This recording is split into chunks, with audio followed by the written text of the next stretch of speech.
கிடைக்கக்கூடிய ஆற்றலில் முதன்மையான ஆற்றல் பார்த்திங்கன்னா காற்று தான். காற்றை தான் நம்ம அதிகமாக சுவாசிக்கிறோம். அதனால தான் நம்ம எனர்ஜியோடு இருக்கோம். உணவு, நீரெல்லாம் அதுக்கப்புறம் தான். பாருங்கள், காற்று இல்லைன்னா நமக்கு எதுவுமே இல்லை.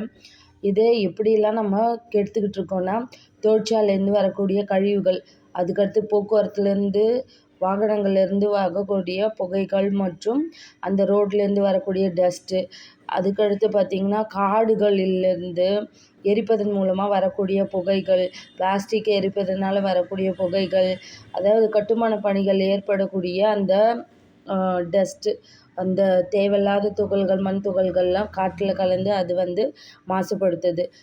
காற்று மாசுபடுவதனால நம்மளுக்கு எப்படிப்பட்ட நோய்கள்னால் சுவாசம் சம்மந்தப்பட்ட நோய்கள் வரும்.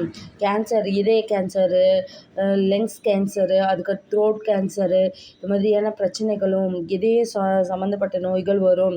கண், மூக்கு, தொண்டை இதெல்லாம் எரிச்சல் வரும். ஸ்கின் டிசீஸ் வரும். இம்யூனிட்டி சிஸ்டம் டேமேஜ் ஆகும். அதனால் ஃபீவரு, ஹெட்டேக்கு, வாமிட்டிங்கு இப்படி வரும்.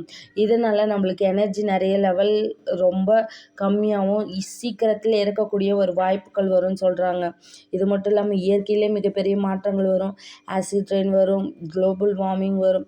இவ்வளோ பிரச்சனைகள் காற்று சுத்தமில்லாமல் இருப்பதனால வருது. மரங்களை நடுவோம், இயற்கையை காப்போம்.